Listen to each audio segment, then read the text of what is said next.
first order of business is roll call. The clerk will unlock the machines and the members will record their presence. Corman said that her computer isn't working, so let's just see. Nope, I don't know what he's saying. Is that Morse? Yeah.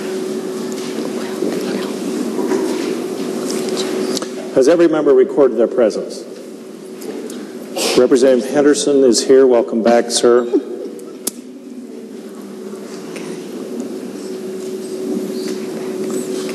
The clerk will lock the machine and record the roll. The roll call shows 53 present, 17 absent and excused, a quorum being present. The House is ready for business. The second order of business is prayer by the chaplain, followed by the Pledge of Allegiance. Today, the prayer will be led by Pastor Tom Doherty, and the Pledge of Allegiance will be led by House Page Andrea Prigge. Will the guests in the gallery please rise? Anonymous quote, probably no one wanted to take credit for it. It says this: "The most important thing in life is not knowing everything. It's having the phone number of somebody that does." Let's pray. Our Heavenly Father, it's an honor to call upon you to lead us this day. Help us to see clearly those things that will help our great state. I thank you that you have given us so many knowledgeable people to share with, people that can share their strengths with each other. Use each of our gifts and abilities to better this place. Dear Lord, I thank you for our staff and our pages and those behind the scenes that do so much to help our representatives in their responsibilities. I pray, our Lord, that we would be humble people, willing to listen to others who may offer us new ideas that would open new doors. Give us patience with one another when we disagree, and to be grateful for those that certainly try to help us. And Lord, be especially with Representative Rabel's wife as she is recovering from surgery. Be near to her this day. I pray much can be accomplished this day, and bless all these people in a wonderful way. In Jesus' name, amen. Amen. I pledge allegiance To the flag of the United States of America and to the republic for which it stands, one nation under God, indivisible, with liberty and justice for all.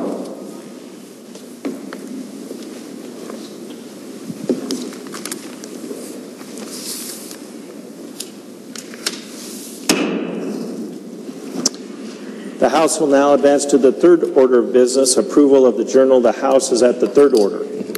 March 4th, 2013. Mr. Speaker, will your Committee on Judiciary, Rules, and Administration report that we have read and approved the House Journal of the 54th Legislative Day and recommend same be adopted as corrected. Moved by Wills, seconded by Burgoyne. You've all heard the motion, and we're all in our seats. Those in favor say aye. Those opposed say nay. The ayes have it. The motion carries and the report is adopted. The House will now advance to the fourth order of business, consideration of messages from the Governor and the Senate. The House is at the fourth order. From the Office of the Governor, March 1st, 2013. Dear Mr. Speaker, I have the honor to advise you that I have signed today and am transmitting to the Secretary of State the following House bills to wit: House Bill 17, 40, 81, 83, 84, and 115. As always, C.L. Butch Otter, Governor of Idaho. March 1st, 2013. Mr. Speaker, I transmit herewith enrolled Senate Bill 1044 for the signature of the Speaker. Novak, Secretary of the Senate. Senate Bill 1044 will be signed by the Speaker and returned to the Senate. March 1st, 2013. Mr. Speaker, I return herewith House Bill 29, which has been signed by the President. Novak, Secretary of the Senate. House Bill 29 will be referred to the Judiciary, Rules, and Administration Committee for delivery to the Governor. March 1st, 2013. Mr. Speaker, I return herewith enrolled House Concurrent Resolution 4, which has been signed by the President. Novak, Secretary of the Senate. House Concurrent Resolution 4 will be referred to Judiciary, Rules, and Administration for delivery to the Secretary of State. March 1st, 2013. Mr. Speaker, I transmit herewith Senate Concurrent Resolutions 117, 118, 119, and Senate Bills 1120 and 1098, which have passed the Senate. Novak, Secretary of the Senate. Senate Concurrent Resolutions 117, 118, and 119 as well as Senate Bills 1120 and 1098 will be filed for the first reading. From the Senate, March 1st, 2013, Mr. Speaker, I return herewith House Bills 9, 11, 28, 7, 8, and 86, which have passed the Senate. Novak, Secretary of the Senate. House Bills 9, 11, 28, 7, 8, and House Bill 86 will be referred to the Judiciary Rules and Administration Committee for enrolling.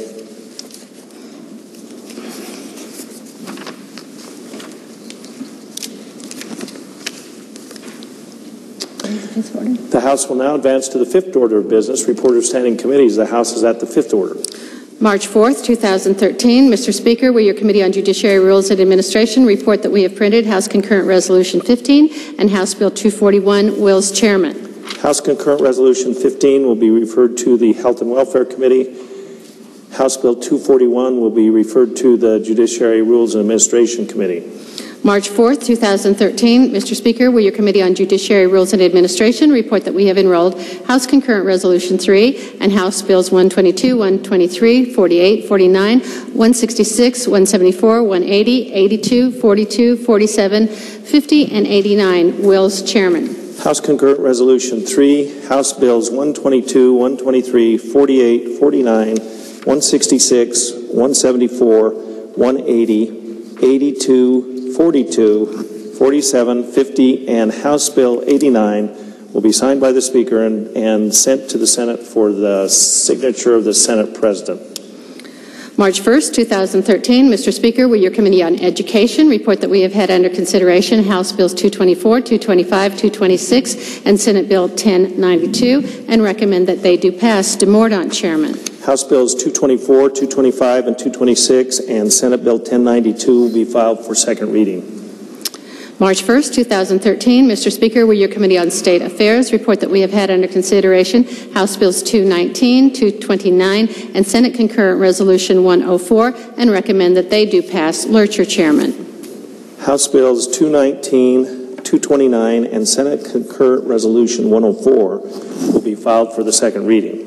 March 4th, 2013. Mr. Speaker, will your Committee on Education report that we have had under consideration House Bill 218 and recommend that it do pass. DeMordaunt, Chairman.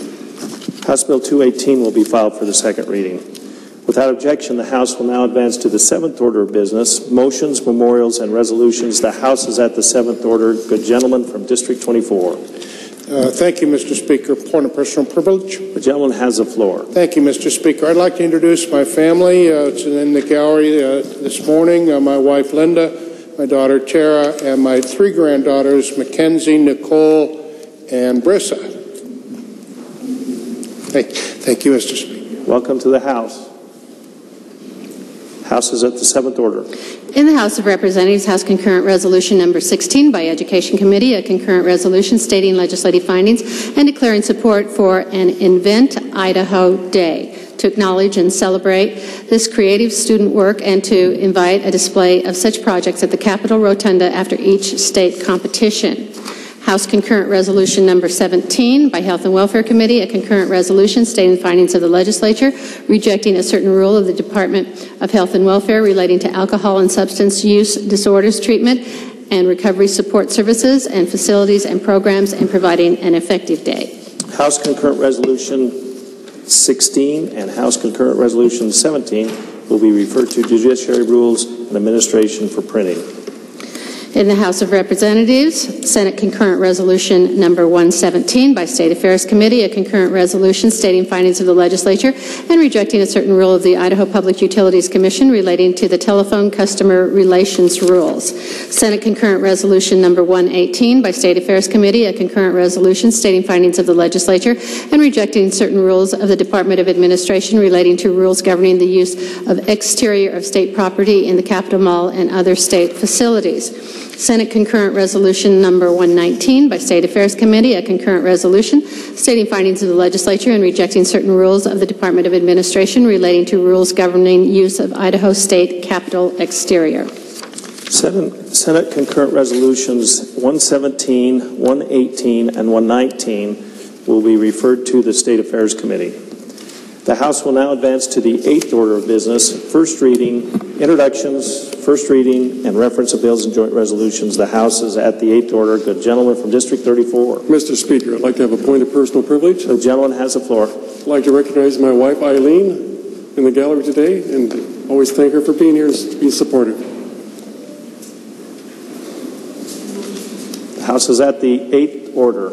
In the House of Representatives, House Bill Number 242 by Revenue and Taxation Committee, an act relating to property taxation, amending Section 63602W Idaho Code to revise provisions relating to the site improvements as business inventory exempt from property taxation, to provide that certain transfers shall not be considered a conveyance to a third party, to provide for determination of the amount of exemption, to provide for application for assessment, for notification by the Board of County Commissioners to the taxpayer and county assessor relating to its decision and assessment, to provide for appeal, for notification of change in eligibility, and to make technical corrections, declaring an emergency, and providing retroactive application. House Bill Number 243 by Revenue and Taxation Committee, an act relating to sales taxation, amending Section 633616 to provide that application software accessed over the Internet or through wireless media is not tangible personal property, and to define a term and declaring an emergency. House Bill Number 244 by Revenue and Taxation Committee, an act relating to fire protection districts, amending Section 311413 Idaho Code to provide for an exception, to provide for application of law, and to make technical corrections, and amending Section 311423 to establish provisions relating to circumstances in which a higher levy exceeds the lowest levy in a proposed district consolidation, to provide for public hearing, to provide for election, and to provide for a question.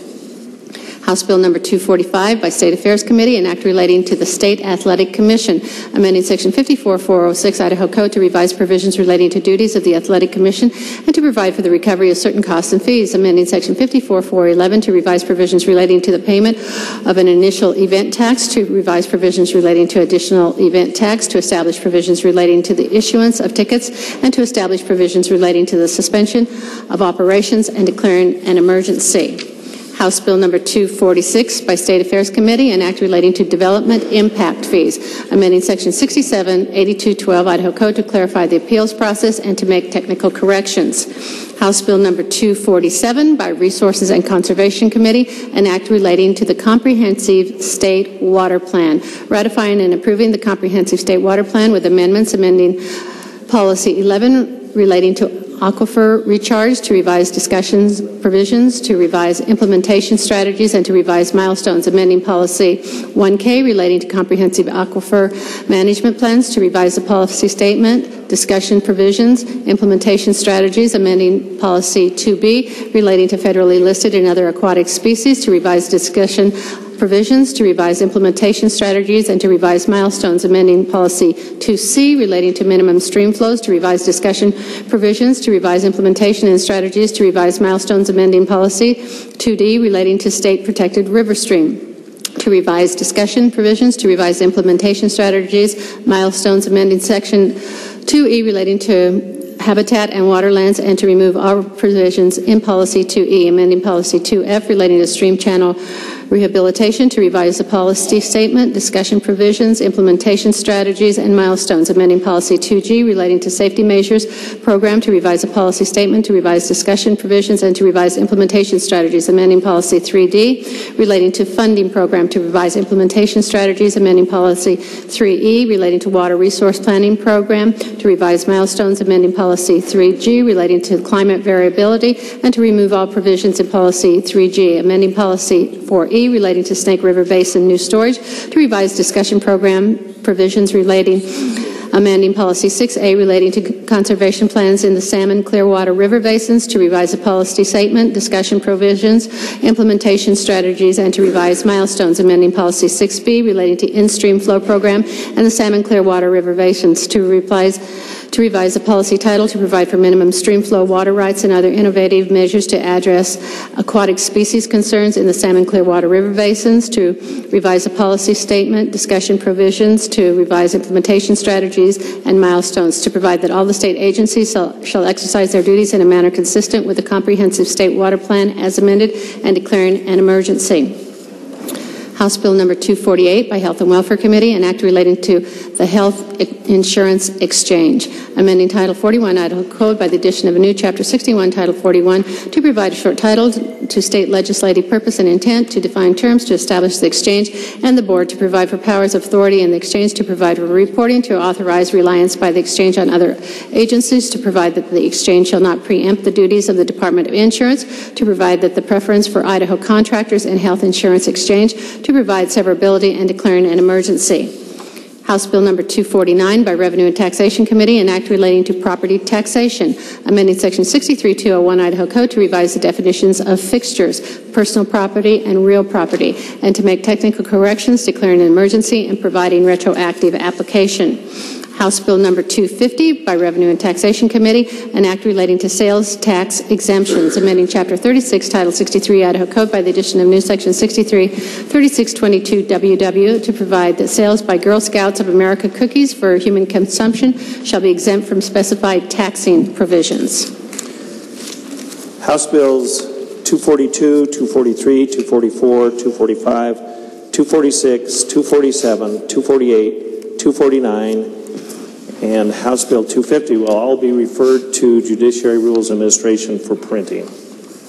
In the Senate, Senate Bill number 1120 by Finance Committee, an act appropriating monies to the Office of the Lieutenant Governor for fiscal year 2014, limiting the number of full-time equivalent positions, exempting appropriation object transfer limitations, and providing guidance for employee compensation.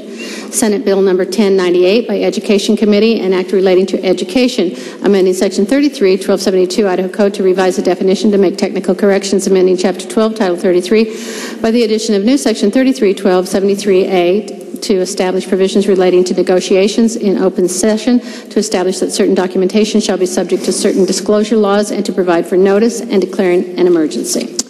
Senate Bill 1120 will be filed for second reading, and Senate Bill 1098 will be referred to the Education Committee. Without objection, the House will now advance to the 10th order of business, second reading of bills and joint resolutions. The House is at the 10th order. In the House of Representatives, House Bill 233 by Appropriations Committee regarding Appropriation Commission on the Arts. House Bill 234 by Appropriations Committee regarding Appropriations Division of Human Resources. House Bill 235 by Appropriations Committee regarding Appropriations Percy. House Bill 236 by Appropriations Committee regarding Appropriations Idaho State Lottery. House Bill 237 by Appropriations Committee regarding Appropriation Building Safety. House Bill 238 by Appropriations Committee regarding Appropriations Department of Finance. House Bill 221 by Education Committee regarding Education. House Bill 188 by Health and Welfare Committee regarding Patient Care Records. House Bill 189 by Health and Welfare Committee regarding Hospitalization Mentally Ill. House Bill 211 by Health and Welfare Committee regarding physicians and surgeons. House Bill 216 by State Affairs Committee regarding guide towers.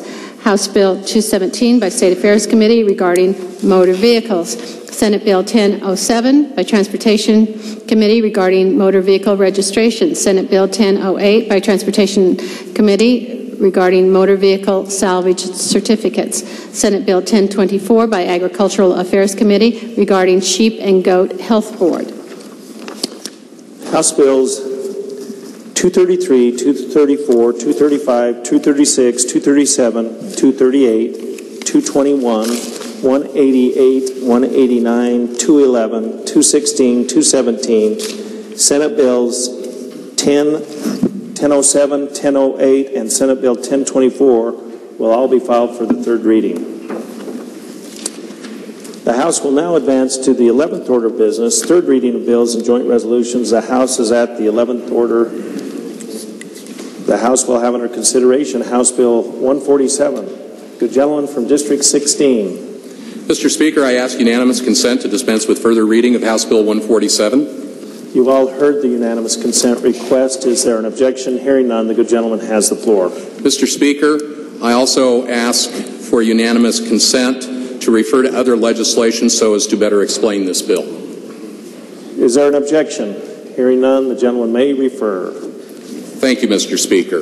Ladies and gentlemen of the House, House Bill 147 is the first of 3 bills to improve the public defender system for criminal cases in Idaho. The others are House Bill 148 and House Bill 149, next on our calendar today. There is also a request to leadership for an interim committee to consider additional matters for improvement of the system. The right to counsel and the necessity of a public defender system for criminal defendants arises from the Sixth Amendment to the United States Constitution and Article 1, Section 13 of the Idaho Constitution. For almost 3 years, the Public Defense Subcommittee of the Idaho Criminal Justice Commission met to consider the condition and quality of Idaho's public defense system. The Criminal Justice Commission has 25 members from all 3 branches of government, including the legislature, representatives of local government, and community members as well. The Commission collaborates to address important criminal justice issues and challenges and develop and propose balanced solutions which are cost-effective and based on best practices to achieve a safer Idaho. The subcommittee and the Commission concluded that Idaho's public defender system is in need of substantial repair because there are significant variations from county to county as to what offenses and/or financial circumstances establish eligibility for the appointment of a public defender. House Bill 147 creates clear and consistent terminology to aid counties and judges in making consistent determinations. As to definitional aspects of the bill, it uses the term defending attorney in place of public defender and indigent in the place of needy, and cleans up code references throughout. The substantive amendments in Section 1 of the bill clarify that any offense that contemplates the possibility of a jail sentence triggers the right to counsel, regardless of whether a jail sentence is actually imposed. The substantive amendments in Section 4 set forth objective criteria that established presumptive financial eligibility for appointment of a public defender.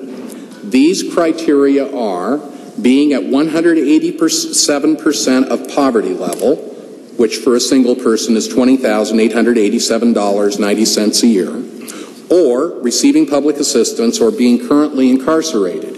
The statute also allows the court to consider other factors such as income, property owned, outstanding obligations, number and ages of dependents, and the cost of bail.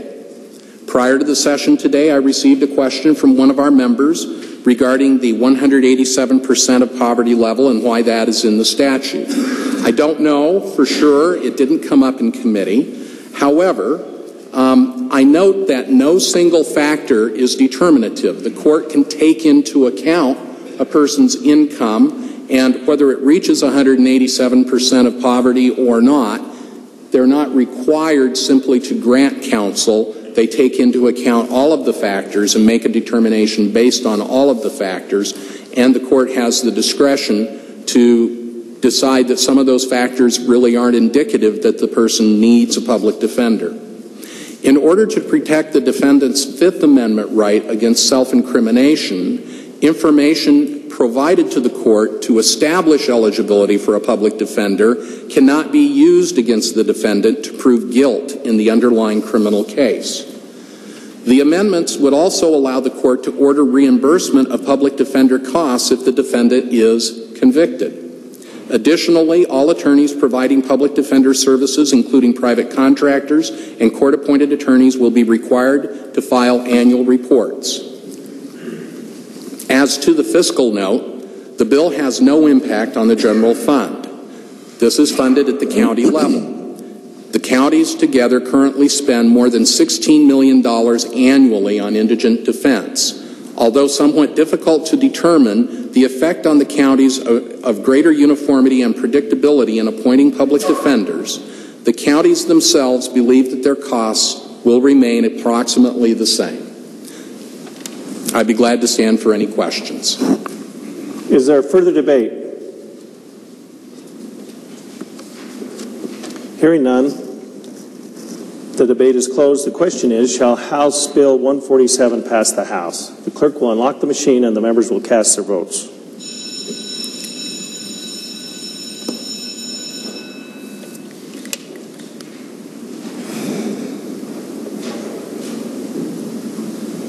Have all the members voted? Barbieri, Harris. Oh, he did. Okay, Nielsen. Representative Nielsen. Oh, I'm sorry. Does any member wish to change his vote? The clerk will lock the machine and record the roll. The roll call shows 62 aye, 8 nay, 0 absent, excused. House Bill 147 has passed the House. Is there a correction to title? Hearing none, House Bill 147 will be transmitted to the Senate. The House will now have under consideration House Bill 148. The gentleman from District 21. Yes, Mr. Speaker. I ask unanimous consent that House Bill 148 be further reading be dispensed with. You've all heard the request. Is there an objection? Hearing none, the good gentleman has the floor. As the gentleman from District 16 indicated, House Bill 148, along with 147 and 149, are the result of 3 years of work of the Public Defense Subcommittee of the Idaho Criminal Justice Commission. The Commission met to consider the condition and quality of the public defense system in Idaho, as stated by the gentleman from 16. The conclusion of this review was that the system was in need of substantial repair. H-148 addresses the issue as it relates to the need for attorneys in child protective actions. Currently, in child protection actions, an attorney may be required to serve a dual role as a guardian, as well as a guardian ad litem, as well as counsel for the child. Acting as a guardian ad litem requires a person to advocate for the child's general welfare, whereas acting as an attorney requires the person to pursue the child's legal interests. Allowing a person to serve in such a dual capacity creates ethical conflicts of interest and a potential violation of the state bar rules. The amendments would prevent these conflicts from arising. For children under 12, a guardian ad litem would be appointed along with a counsel for the guardian ad litem. Though an attorney may also be appointed for the child, he or she would not act as the guardian ad litem capacity, unless to do so would be practicable or inappropriate. Appointment of counsel for a child over 12 would be required. I ask a green light on this issue, as it's important to clarify under the law. Thanks. Is there further debate? The gentleman from District 6. Thank you, Mr. Speaker. Would the good gentleman yield for a question? The gentleman from District 21 yield to a question. I yield. Gentleman yield. Thank you, Mr. Speaker, and good gentleman. So the appointment of an attorney for the CASA, for the court-appointed special advocate of the guardian ad litem, is that obligatory or is that optional? Gentleman from 21. Mr. Speaker, gentleman from 6. As I understand it, it is not obligatory, but I do not know the answer to that question. Thank you, good gentleman. Is there further debate? Hearing none, the debate is closed. The question is, shall House Bill 148 pass the House? The clerk will unlock the machine and the members will cast their votes.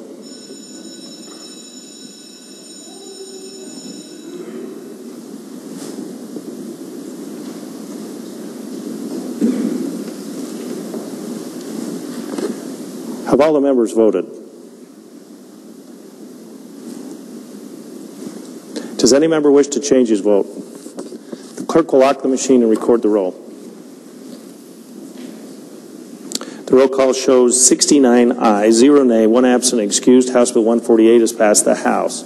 Is there correction to title? Hearing none, House Bill 148 will be transmitted to the Senate. The House will now have under consideration House Bill 149.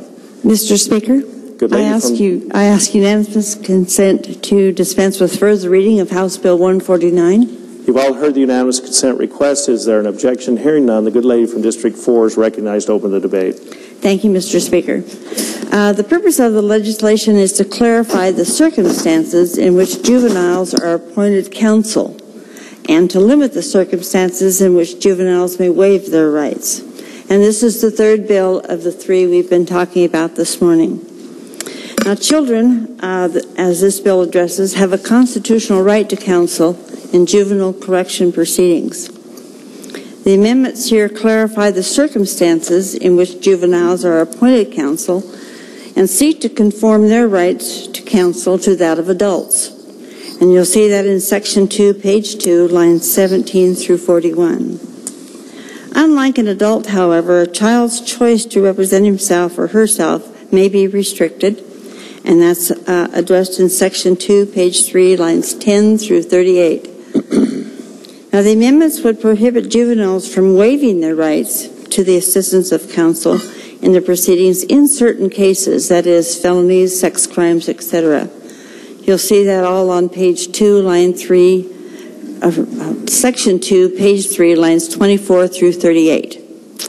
Now, for less serious offenses, the amendments clarify the procedure that must be followed by the court when allowing a juvenile to waive the right to assistance of counsel in the proceedings. Section 2, page 3, lines 10 through 23. In order to facilitate informal disposition of juvenile proceedings, yet to protect a juvenile's privilege against self-incrimination, the amendments limit the use of information provided by the juveniles in pre-adjudication diversion proceedings. And that's dealt with on Section 1, page 1, line 19 through 22. The amendment set forth a procedure for establishing financial eligibility for appointment of counsel, as well as repayment of the associated costs, by referencing the applicable statute for adults. The obligation to repay may be assessed against the parents or against the estate of the juvenile if one exists. And that's dealt with on Section 2, page 3, lines 39 through 50, and page 4, again on lines 1 and 2. I believe that the definitions and amendments contained in House Bill 149 are necessary, and I would appreciate your green light. There is no general fund impact. Juveniles are handled by the counties. And I'll stand for questions. Is there further debate? Hearing none, the debate is closed. The question is, shall House Bill 149 pass the House? The clerk will unlock the machine and the members will cast their votes.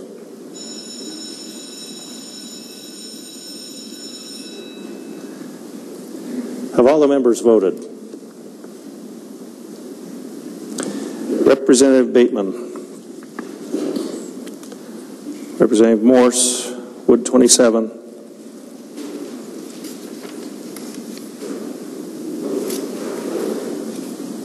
Does any member wish to change his vote? The clerk will lock the machine and record the roll.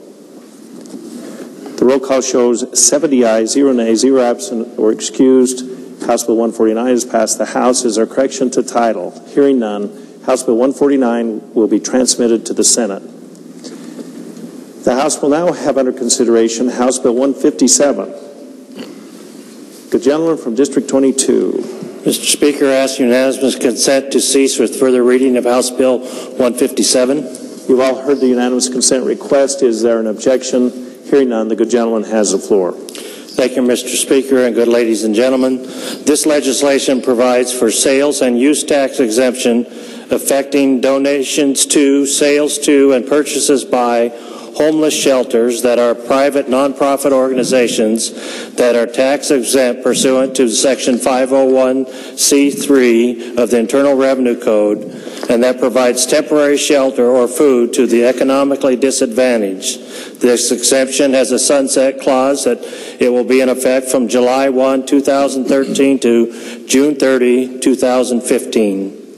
Mr. Speaker and good ladies and gentlemen, this is a new tax exemption, and I know we often fret over new tax exemptions, but I would call your attention to the current tax exemptions in the current legislation, which exempts food banks and soup kitchens, senior citizen centers. So I believe that this exemption falls in with those same guidelines that are in the previous legislation. So I would ask for your green light on this bill.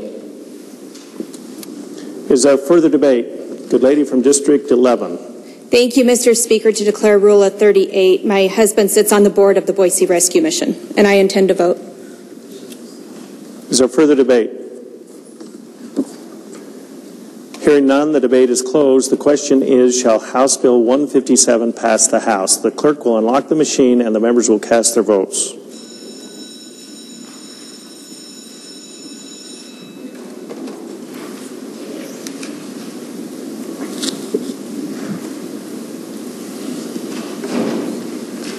Have all the members voted?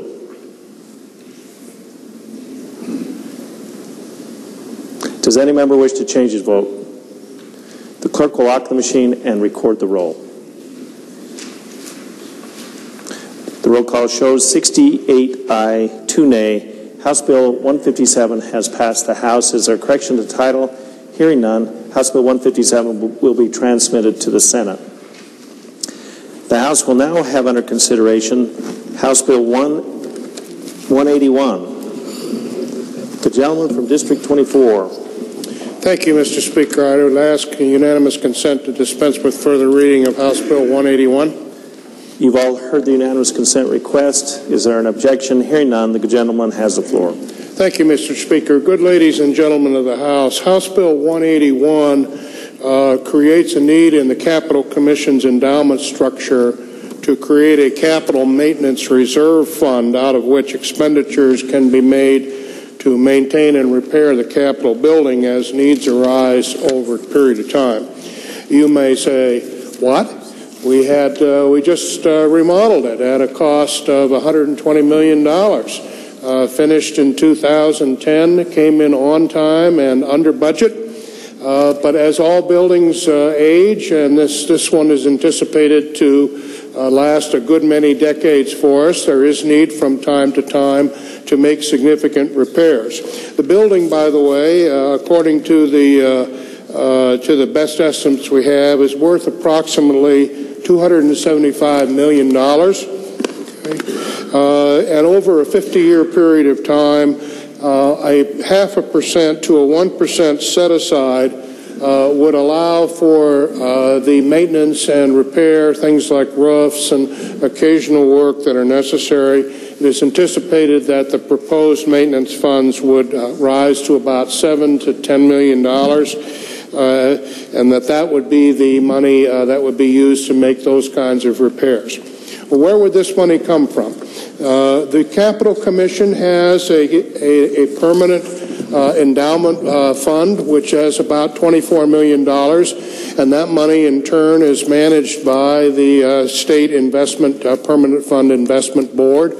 Most of the revenue from that is generated off of Idaho endowed public lands. At the time of statehood, the Capitol was one of those identified needs, which was specifically enumerated, and so some of the income that comes from timber sales and so forth on state lands goes specifically into the permanent fund.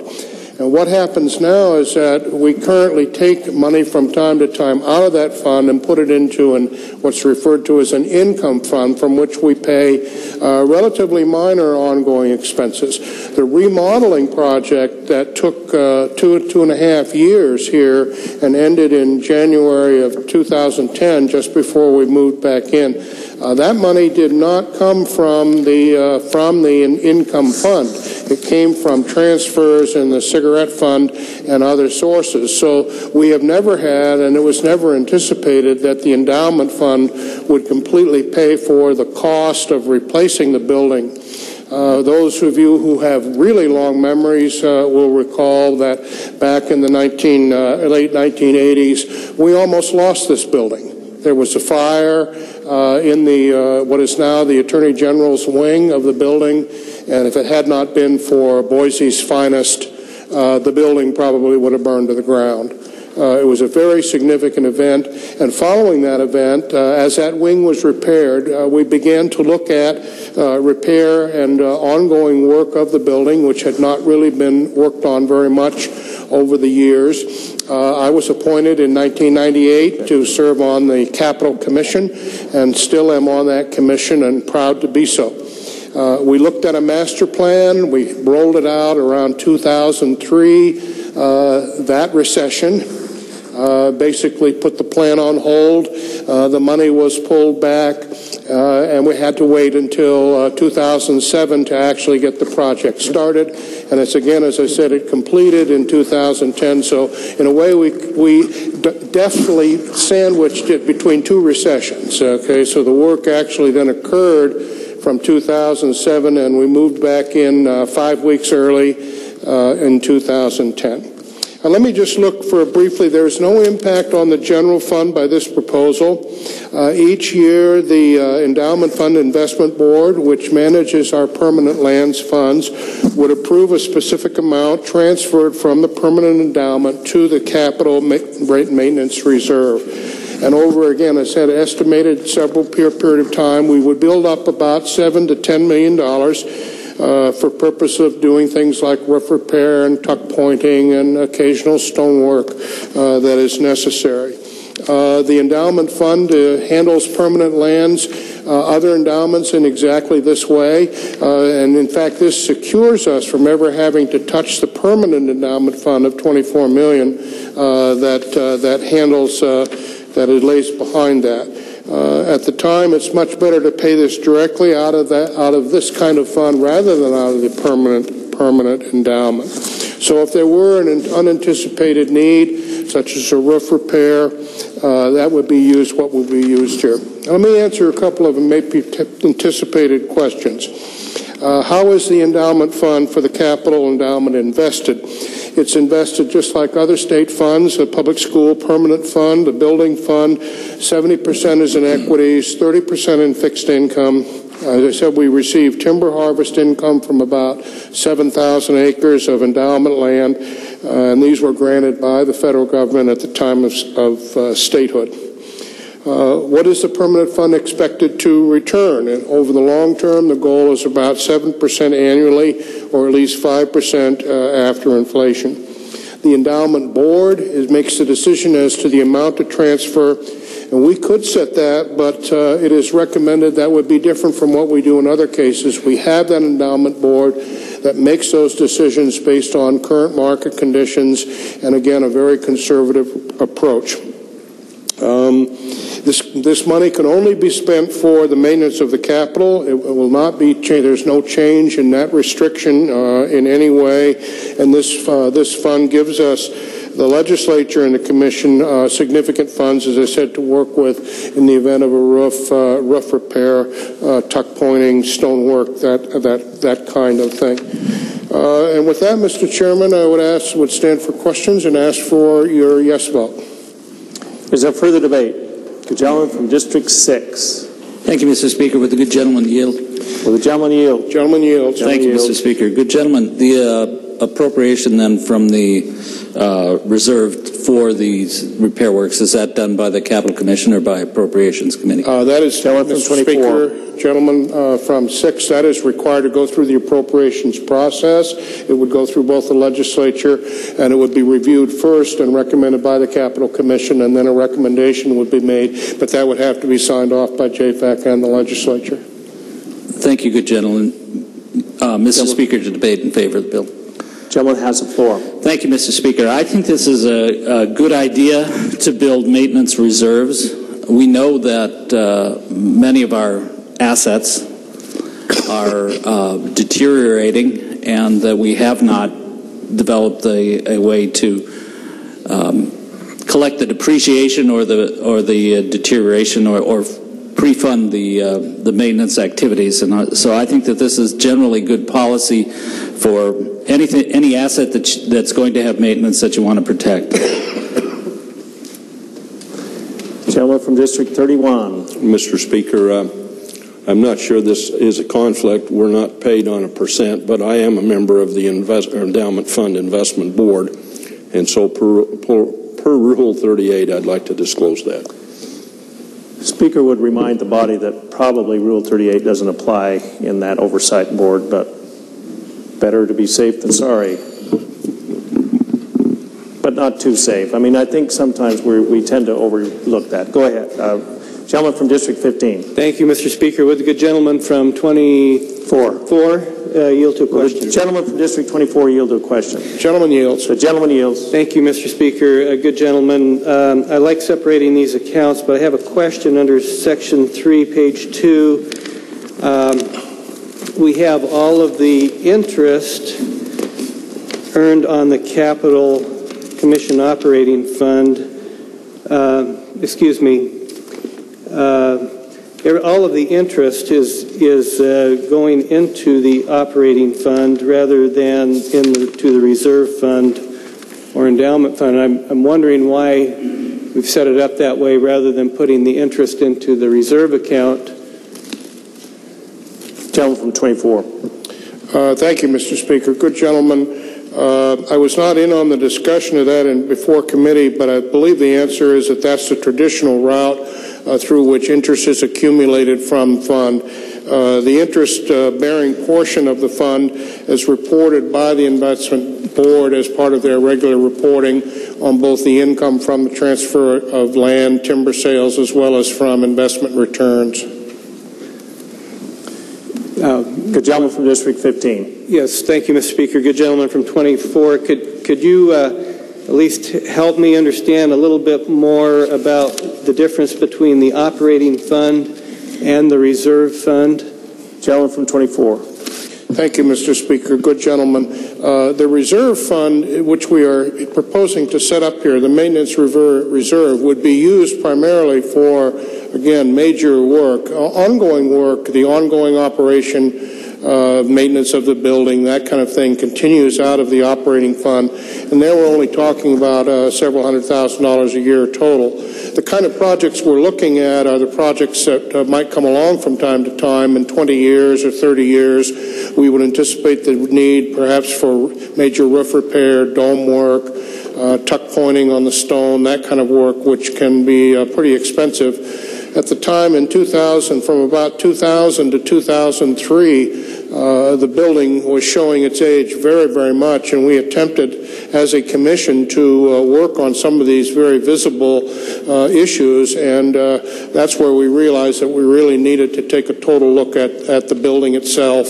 It was at that point almost 100 years old. There were numerous HVAC systems and electrics throughout the building, and it was really in need of that. That's what forced us then to turn to a larger source of money for the size of the project that resulted in the building we have today and the additional wings. There would not have been enough money in this kind of fund, nor is it anticipated that we would have that kind of money in this fund over time. Is there further debate? Mr. Speaker, no debate. I just want to clarify one other aspect. Will the gentleman from District 24 yield to another question? Gentleman yields. The gentleman yields. Thank you, Mr. Speaker. Good gentleman from 24. So if I understand, the amount of money in the operating fund is not that large, and that the primary interest earnings still remain in the endowment fund or the maintenance reserve account. Is that correct? That's correct. 24. That's correct, Mr. Speaker. Good gentleman. Thank you. Is there further debate? Hearing none, the debate is closed. The question is, shall House Bill 181 pass the House? The clerk will unlock the machine and the members will cast their votes.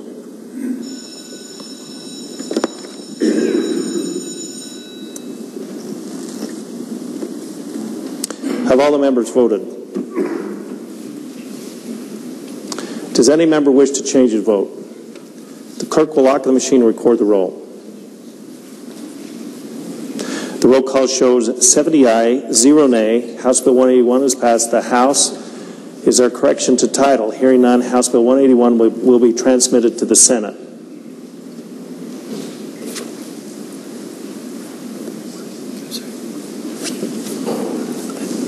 The House will now have under consideration House Bill 170.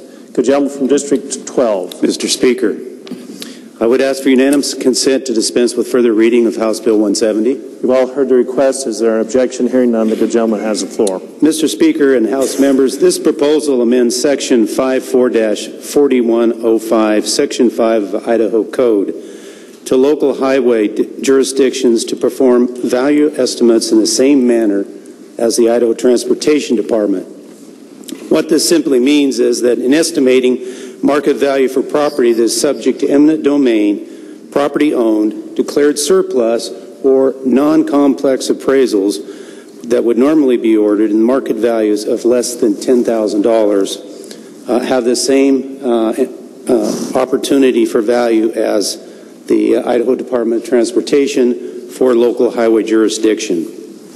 There is no fiscal impact, and it came through Transportation Committee with unanimous due pass. I would ask for your same vote. Thank you. Is there further debate? Hearing none, the debate is closed. The question is, shall House Bill 170 pass the House?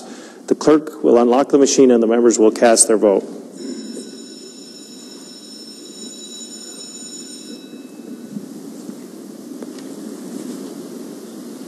Has every member voted? Representative Gibbs. Does any member wish to change his vote? The clerk will lock the machine and record the roll. The roll call shows 70 aye, 0 nay. House Bill 170 has passed the House. Is there a correction to title? Hearing none, House Bill 170 will be transmitted to the Senate. The gentleman from District 14. Mr. Speaker, I move that the House do now recess until the hour of 2 o'clock. Mr. Speaker, I second the motion. You've all heard the motion to recess the House until the hour of 2 o'clock. All those in favor say aye. Aye. Those opposed say nay. The ayes have it, the motion carries, and the House will stand recessed until the hour of 2 o'clock.